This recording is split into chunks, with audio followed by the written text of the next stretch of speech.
Recently, I wanted to learn how to do the crawl stroke, so I took swimming lessons at the YMCA. Now I know how. At my office, I wasn't mastering a computer slide presentation program, so online courses. Now I know how.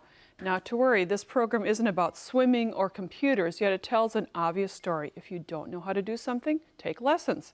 The lesson that begins today is applique know-how. Let's begin with basic applique techniques. Throughout this three-part series, I'll show you up to 18 creative variations. Soon you'll know how. Applique know-how, that's what's coming up next on Sewing with Nancy. Sewing with Nancy, TV's longest airing sewing and quilting program with Nancy Zieman, is made possible by Baby Lock, a complete line of sewing, quilting, and embroidery machines and sergers. Baby Lock, for the love of sewing. Madeira, specializing in embroidery, quilting, and special effect threads, because creativity is never black and white. Koala Sewing Cabinets, hand-built in the USA by American craftsmen, customized for you. Clover, makers of sewing, knitting, quilting, and embroidery products for over 25 years. Experience the Clover difference. Amazing designs and Class A needles. The basic techniques, applique techniques, that I'm going to show you now are going to be used almost all of the 18 variations. We're working with simple shapes because this is a lesson, a practice lesson. You can cut out a heart shape, some rectangular shapes to do the basic applique technique, and you'll find in the workbook that accompanies this program this simple little design. You can draw one yourself. We're not going to work with the vein details right now, but to create the applique shape, we're just going to work with the heart shape, the outer shape. First, you need to work with a paper-backed fusible web. There are many various weights that you'll work with. Test them out.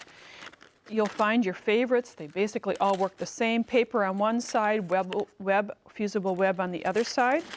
And you trace as many of the shapes that you need onto the paper side. This will be the mirror image design of your leaf or heart, and then you roughly cut out each shape, leaving about 1/4 of an inch or so, 1/8 of an inch, whatever, around the edges. And then fuse this to the wrong side of your fabric. Now, if your fabric would happen to be very lightweight, like say white, you may want to back it with a fusible interfacing so it doesn't have show-through, but here this is a very solid one, and then you just simply cut around all the shapes. Simple design concept. I think most of you have done this before. So you do some trimming, cutting, and then remove the paper backing. And truth be told, it's hard sometimes to get it started, so I started this one, and now I have the flip side of the original design I traced. Now, to practice the applique concepts, it really works well to have some sharp corners. So I did cut some rectangle shapes, about 2.5 by 3 inches.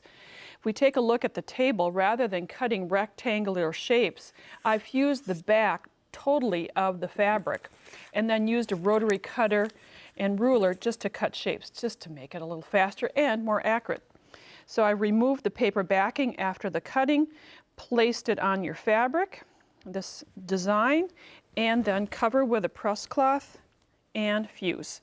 And there you have attached the applique into place. And I did more pressing. This is more fusing. And now I'm ready to take this to the machine and show you the basic stitches. After fusing the basic applique shapes to fabric, then it's time to set up the machine. And the first order of business is to work with thread. I like rayon thread, either 30 weight or 40 weight thread. I'm using a 40 weight thread today. And with rayon thread, then you need an accompanying needle, an embroidery needle size 75. Sometimes they're just embroidery. Otherwise, you can choose an embroidery titanium needle if you're doing lots of embroidery. The bobbin thread needs to be lightweight. I usually use a bobbin type of thread that is very fine, that a lot of thread can get into a bobbin, and then an open toe foot or an embroidery foot. This foot obviously doesn't have a lot of the areas of the foot involved, so you can see what you're stitching a little bit more readily, and the underside of the foot is hollowed out to allow the stitch to pass underneath with ease. So you're going to put those things on your machine and then do the setup with a basic satin stitch or a zigzag stitch. It's modified zigzag. So here we have the basic zigzag stitch, and then the the width is going to be changed. My preference on my machine happens to be 2.5 width. Now you may want to do a little testing ahead of time just to see what width you'd like. The first go around, if you have it about 2.5, it'll be easier to negotiate the changes of the curves and corners. The length is short. Oh, about 0.5 to 0.8, somewhere in that range. Here I have 0.7, and then reduce the tension. I'm putting it at 3 on my machine. Check your owner's manual for the appropriate setting. Now I have my applique underneath the presser foot area, and I have a stabilizer, another white product that you'll need, a tearaway or a cutaway. This will prevent the fabric or the stitches from tunneling. They'll lie flat, and you'll be able to easily remove it later on, or if you could use a cutaway. Now we're going to do corners, outside corners, inside corners, tips of appliques just to show you the concept. I like to zigzag, just maybe lock the stitches or hold the fabric tight to backtrack a little bit, and then stitch with the zig going off and the zag going into the applique. Just guide it along very carefully, and at outside corner, stitch to the very corner, stopping with the needle in the right position. Raise the presser foot and rotate. Now I give it a little nudge. With my left hand, I nudge it forward just a touch so that I'm stitching over my previously stitched fabric, and I don't have a little funny corner. When you practice this, you'll see what I mean. If you don't nudge it, you may have one stitch going off into midair. So a little nudge, and that's how you do outside corners. Obviously, a simple technique.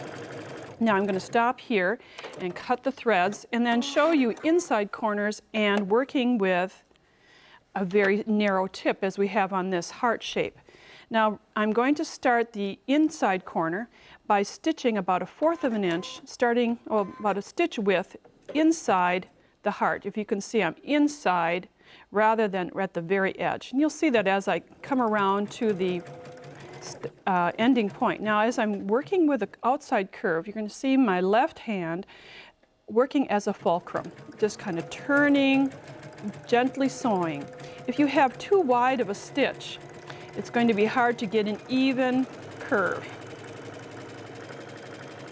And then, as you can see, I stitched the background before I stitched the foreground. I did the square or rectangle first. Now, to get to a tip, I'm going to reduce the width to about 1.5, which I just did. So a couple stitches. Now reduce the width to about 1, and then stitch a few more. At the corner, I'm going to pivot, and then repeat in reverse. Give it a little nudge.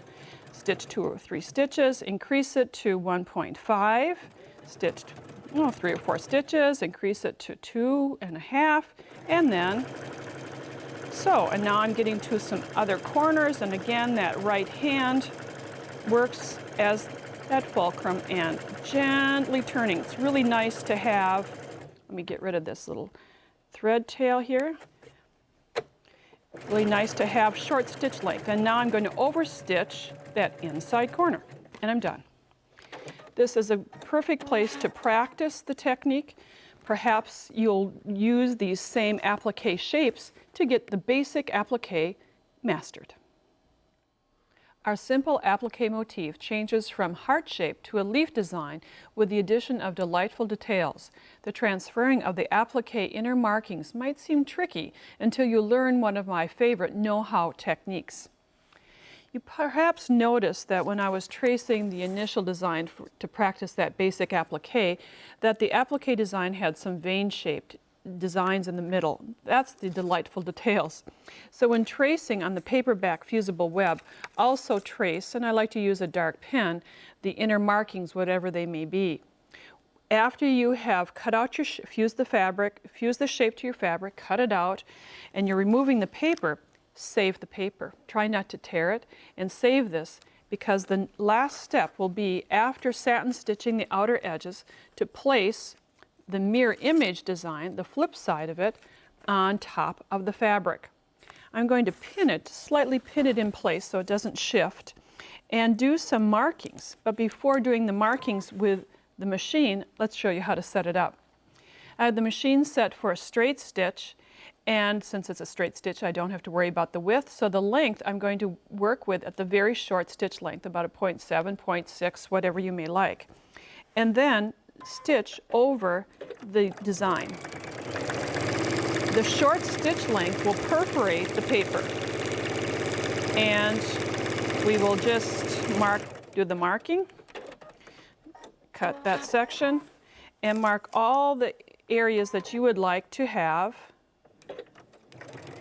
little accents. Now this short stitch length also helps you if you're working, for example, on a detailed applique with a face design or with markings that are very important to be accurate. Here, a vein design in a leaf doesn't have to, I don't have to follow this edge just perfectly, but certainly you can get very accurate markings. And then I'm just doing my little marking. And now you'll soon see when I remove the paper, I'm going to hold this up to show you that as I hold this up, it has perforated, just practically falls off. And then I would do some quick little trimmings of the thread tails to get those out of the way. Now that doesn't look like the markings that I have here. So now I need to change the width. I'm going to go to a zigzag stitch, and now the width I'm going to put down to 1.5, and the length is very short, again at this 0.8, 0.7, whatever it may be.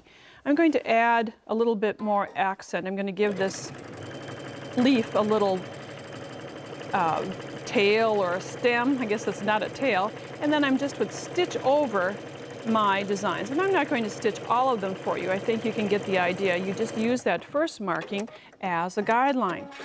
And as we look again at, here's my little sample and the workbook sample that I have, you can see what nice small inner accents really can make a change in your applique. Slimline applique is our next know-how technique. Cutting calories is not part of this sewing project, rather trimming down the amount of paperback fusible web. The Sewing with Nancy staff and I like to use this technique when textured fabrics are the applique feature. This, no doubt, will be the shortest applique technique of this three-part series.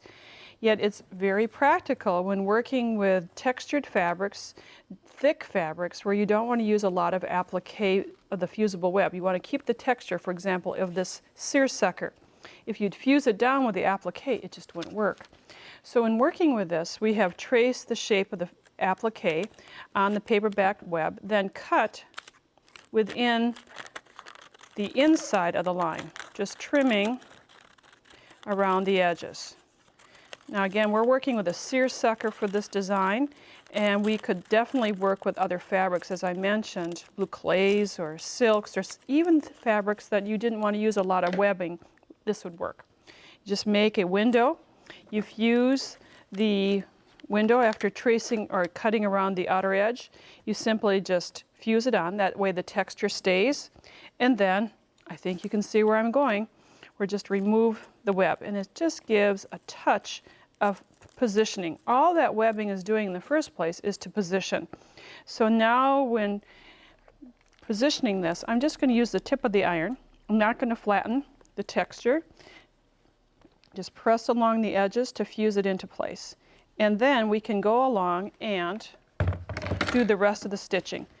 It's slimline because we don't have the applique fusible in the middle, and it makes a very lightweight applique method. Hope you'll give it a try. Decorative stitches are a mainstay on most sewing machines, yet if you're like me, they're rarely put to use. This applique know-how technique showcases decorative stitches, which add a touch of bling to your sewing. Rather than the satin stitch, you can switch to a variety of open, airy decorative stitches. At least that's my preference when going around edges. It gives an artsy feel to them, but I like to test the stitches first. I've chosen a geometric shape stitch to use, but when I stitched it out, and this is just a little sample, here's the width and the length of the stitch. I shortened it. I shortened the length, I shortened the width, and I can just, there's a short button on here, or you can just simply change the length and the width to make it more compressed, making it easier to go around the edges. Now you're not going to be able to pivot the way I taught you in the for the basic applique. This is more free form. And please do test on a sample so you know where the stitch goes, because this really is stitching kind of all over a large width. So you just need to watch that needle. And then you have to kind of guesstimate at the corner where to pivot. So this is why it's really crucial to do some testing. And the testing here, maybe I overshot it a little bit, but we'll see. We'll see how this works. Not bad, probably should have pivoted a little bit before this time, but because the stitch is very sporadic, very artsy, I don't think it matters. So you can kind of see the concept of just stitching with decorative stitches. The other one that I'm going to work with, I'm going to advance the page. Let's see, let's choose another one. And, let's go with this one. And it is a large stitch, very large. And to make this smaller, it really will work out to everyone's advantage for negotiating corners. So I'm going to just, on my sample, cut my threads, and I'll start at the crest of the leaf and then just stitch. And it's kind of fun. This, you're not expected to get a perfect stitch.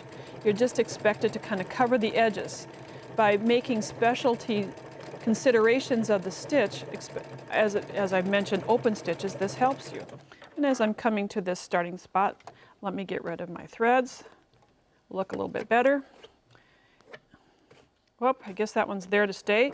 And I would just simply move around, and you can see it just works easily. Now, as this is stitching, I'm just going to stop a little bit and then show you that at the corners you're not going to get accuracy, but it really doesn't matter. It really doesn't matter at all. Now, many machines have the satin stitches, the decorative satin stitches, and this gives the example that has scalloped edges, but that you can see it would be very difficult to find a turning spot. You may overshoot your edge or undershoot, so we like to use these satin fill-in stitches for inner details rather than on the outside edges. And those are the techniques of adding bling with decorative stitches. The charm of folk art designs traditionally stitched by hand can easily be sewn by machine with applique know-how. Combine a decorative blade rotary cutter with a modified straight stitch to give an updated style we call folk art fancy. You know, this is a workbook type of program where you're going to be making samples if you'd like, just following along. And in the workbook that accompanies the program will give you all the stitch settings, or you can simply jot them down as you're taking notes from today's program. But when working with the folk art fancy applique technique, you'll notice that the stitch could look like it's done by hand, which traditional folk art is how it's accomplished. Because it's so difficult to turn this stitch, which you'll see being created, we've just stitched off the edges rather than worrying about pivoting. So this might be a perfect place to begin your applique adventure. Now, to give that folk art feel, rather than using a traditional scissors to cut around the edge, we're using a decorative blade on a rotary cutter. And you can choose whichever, there are many styles. We've just happened to choose this one. And, you know, not very difficult to figure out how this works. Just like a pinking shears, this time it's on a rotary cutter. On this heart shape or leaf shape design, it's difficult to get to this sharp corner in the center of the leaf, so we'll just use a regular scissors to do so. And then remove the paper backing, and you have a basic applique. We position the rectangle and the heart shape or the leaf shape on the fabric, and then do the traditional fusing. Give it a little extra press, and we're ready to do the stitches.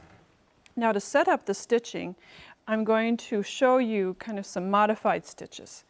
A triple straight stitch, and you'll find this notified on your machine in this manner. There'll be a straight stitch with a little 3 stitches on the side, and that's the triple straight stitch. The setting on my machine was to give this look, but it didn't give a folk art look enough, so I lengthened the stitch.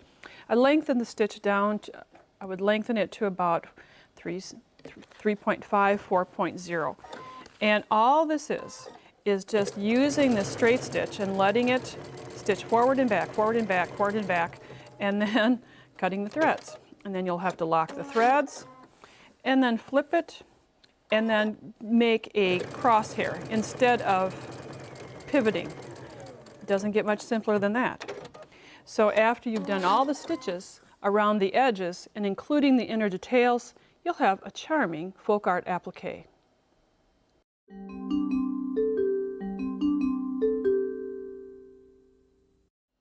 With the popularity of reality shows featuring fashion design on cable television, we've received many requests and inquiries about fashion design programs. So since it's been just a few years since I took an apparel design class, I thought I'd bring someone on to Nancy's Corner that could give us up-to-date information. I'd like you to meet Sandy Kaiser, Department Chair of the Mount Mary College Fashion Design Department.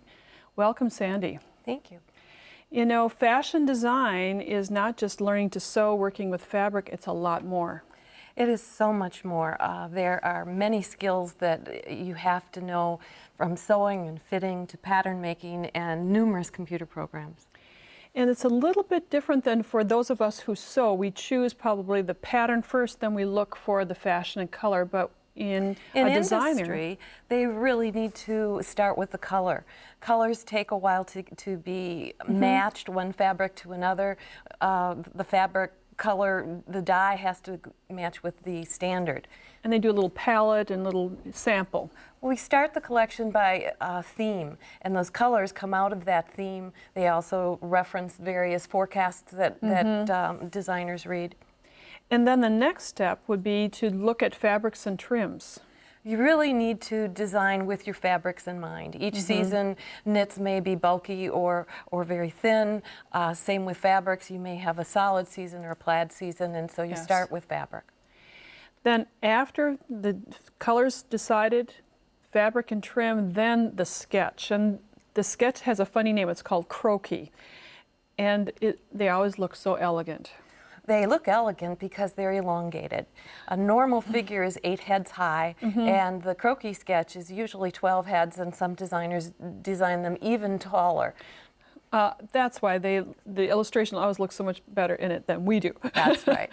So they do a sketch, and then comes the next sketching point, which I think those of us who work with patterns are very familiar with. We call them flats, but they're the exact same thing that you see on the back of a pattern envelope. It's the garment drawn with all the darts and seams and details as if it was laid out flat on a table. A lot of steps, and the next step comes with a pattern, a basic, and it's called a sloper. And a sloper, we teach students to draft their sloper, how to manipulate that sloper to make just about any pattern, and we also teach them how to do that on the computer, which is a real time saver. I hate to admit this, but I never used a sloper in a computer, and didn't even know there were computers to use slopers when I did that.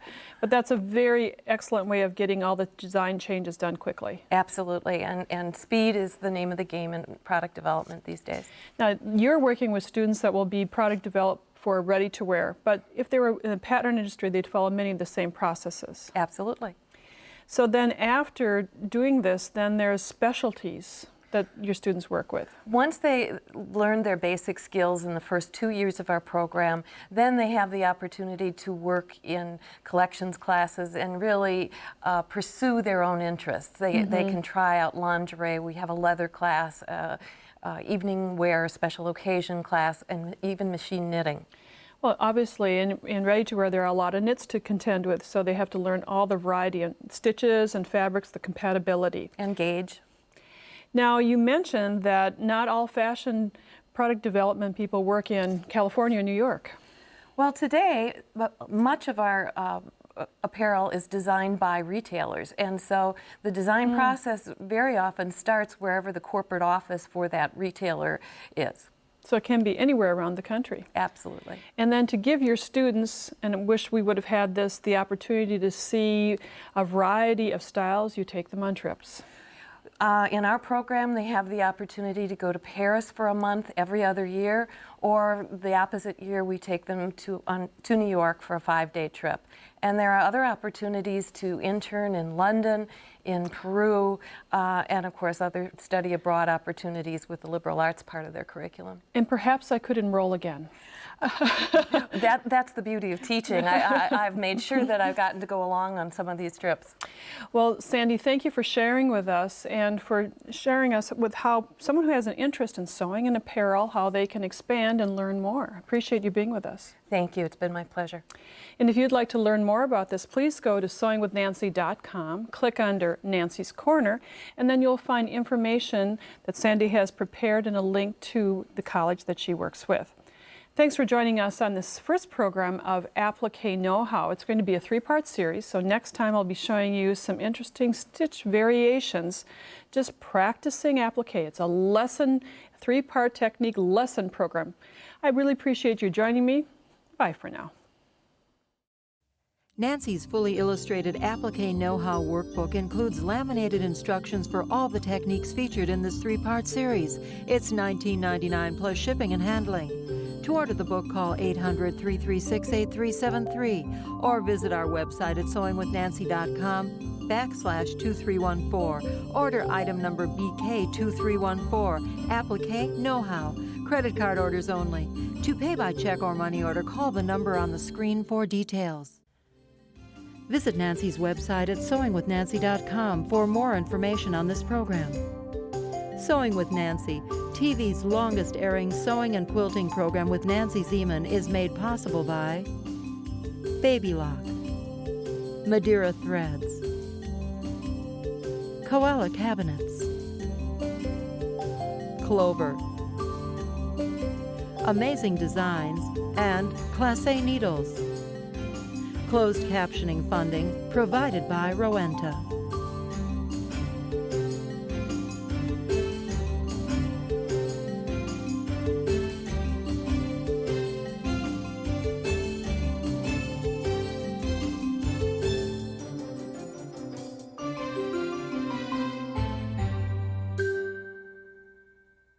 Sewing with Nancy is a co-production of Nancy Zieman Productions and Wisconsin.